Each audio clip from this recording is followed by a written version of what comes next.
Historically, Denmark capitulated to German occupation demands within 10 hours of being invaded. Between the fact that Lower Denmark is flatter than me, if I were a woman of course. What?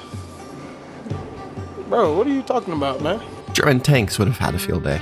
Germany naval invaded Copenhagen as well, and had quickly taken most of the important bridges in the country. Lastly, the German Air Force made a massive show of force, flying low over the towns and cities of Denmark to show that they could have free reign to drop bombs over their very small populace. Denmark had no good choice, but what if they did?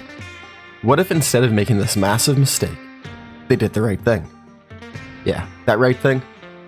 Put me in charge of their country. Fucking damn, that was stupid. Enjoy the video.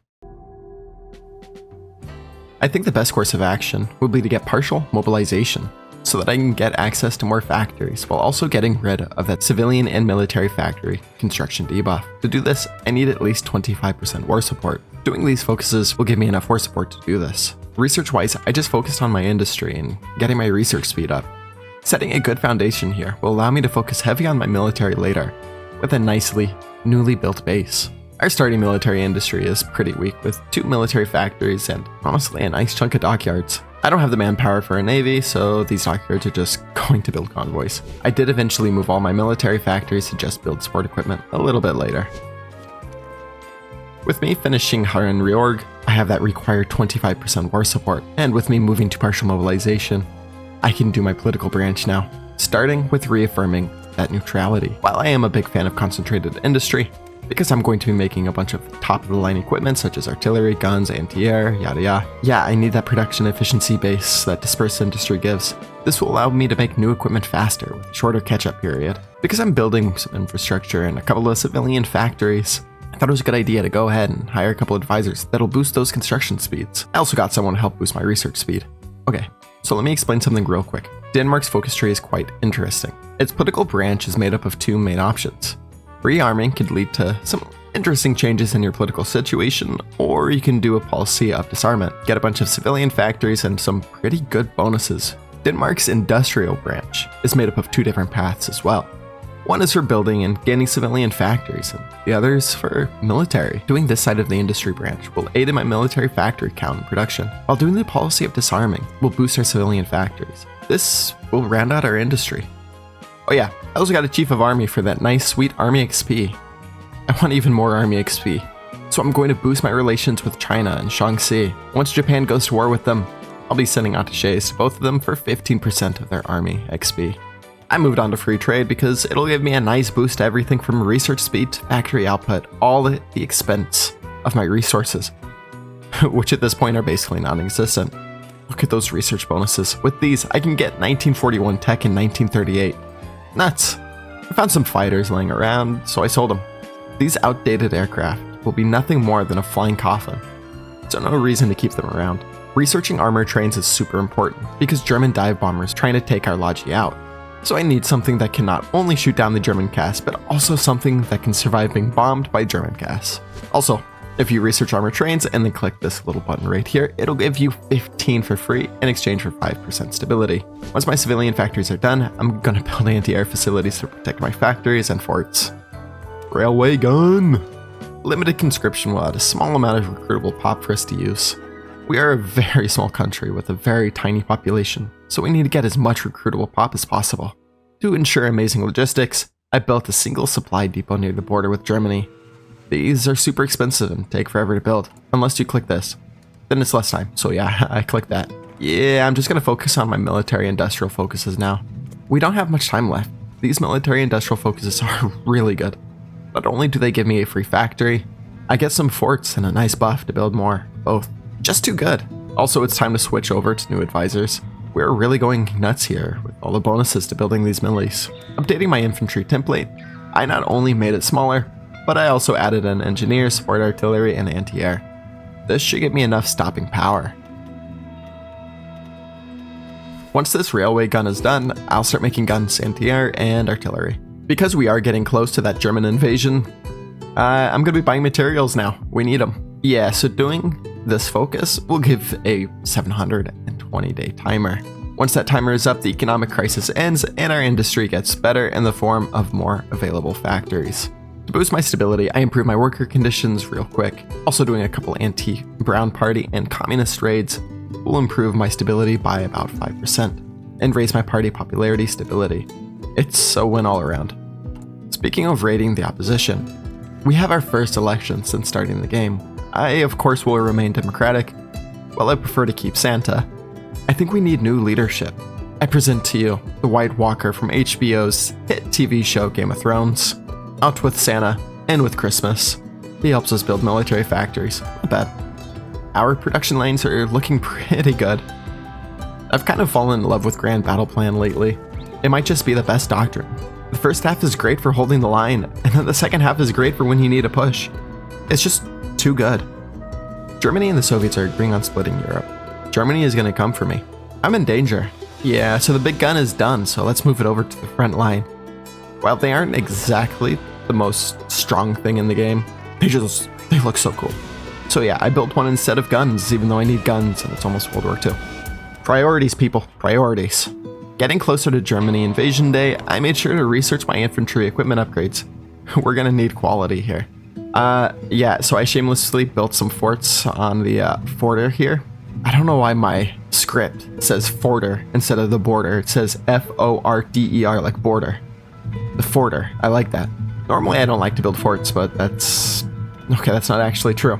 I love doing it, but I feel immense shame when doing so.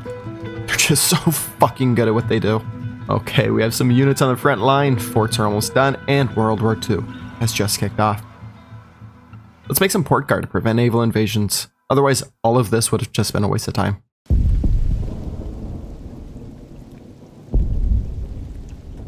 With World War II kicking off, with the German invasion of Poland, I take one last look at what I've built. Forts across the very small border. They're almost complete. My factories are pumping out guns, artillery, and anti-air. Everything we'll need to hold the German forces back. My advisor is either boosting my military factory count, my factory output, or even my research speed. My country's leader, he's boosting my available manpower.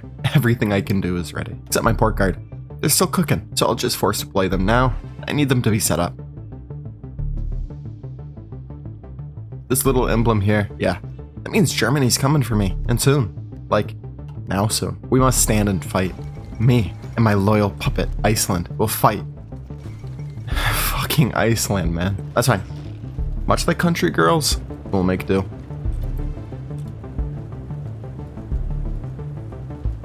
The Germans' initial push was aggressive. They'd target one tile, thinking that because they had two fronts open on that one spot, they'd have more luck. They were wrong. I would just rotate my units around, reinforcing from the one tile that would be untouched. Honestly, if the Germans just had tried to push both at once, yeah, I probably wouldn't have survived long. I love watching all the dogfighting over Denmark right now. Once this war is over, the scrapyards will overflow with German and Allied aircraft. Yeah, with Paris falling and France capitulating, I'm the final ally on the European continent. But you can't do this to me. You know how much I sacrificed? With my manpower dropping, I raise my conscription level. As the Germans bomb me, I pick off 1 or 2 bombers at a time. While this hurts right now, this isn't sustainable for Germany. I can keep repairing my railroads and replacing my trains that get destroyed. They cannot afford to replace their aircraft. Italy made a pretty brazen naval invasion and cut me off from Copenhagen.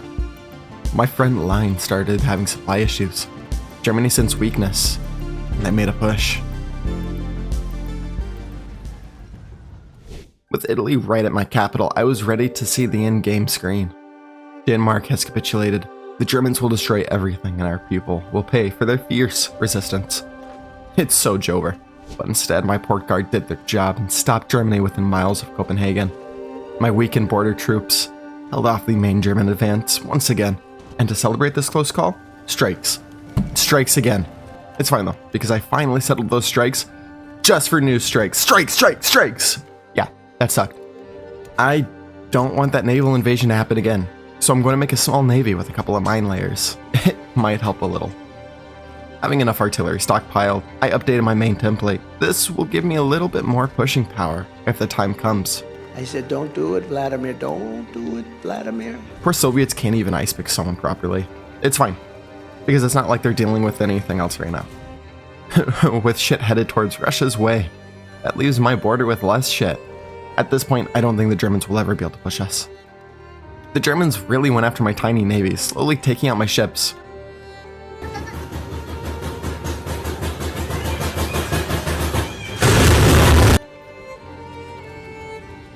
But as my ships sink, I see that Japan has gone after the USA. I don't need a navy for long. The US is coming. No! This is not happening. This is not happening. There's more Italians and Germans on my border. And if I know my Italians... Let me see.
After reaching Berlin, I had to pause my offensive. I don't have the units to hold the line, and Germany keeps making small pushes that keep gaining head.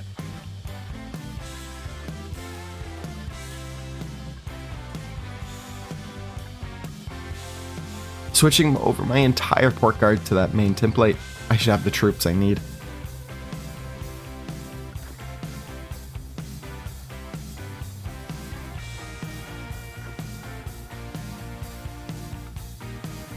I've rarely seen this, but the Soviets somehow navally invaded Italy and marched right up to Rome. They literally spun Mussolini's world upside down. I had a contested election, and while I'd rather have the democratic process happen, I kinda need stability, so my final focus, limited social mobilization, is crazy strong, more manpower factory output, it's just too good. I can see the Soviets and allied power to my east and west. Time to go down.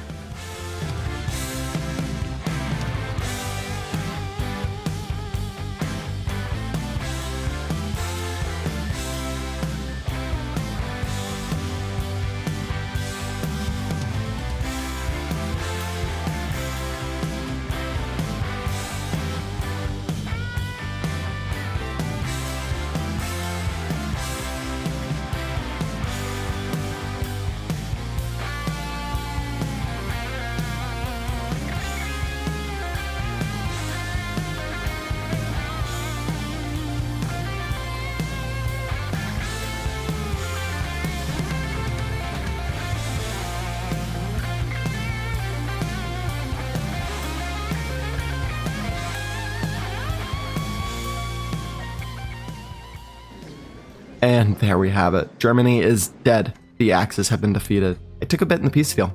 A German puppet and Holstein as well. Not bad. I also took Germany and Italy's fleet. All that's left is Japan, and America has already landed on the main island.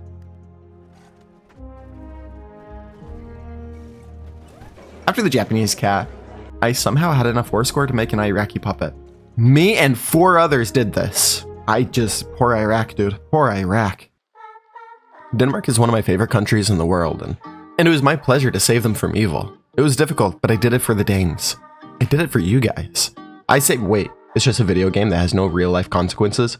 You're saying I didn't actually change history? So if I understand you correctly, I should take my meds? Real quick, I want to thank you for watching this video to the end. YouTube loves when you do that, and yeah, they give me good boy points in return. I'm about to go to law school, and I'll be honest with you, that sounds boring as fuck. So if you enjoy my content and you want to save me from a really, really boring career where I say deposition more than once, please subscribe. I'll owe you one. Thanks for watching. Have a great rest of your day. One love.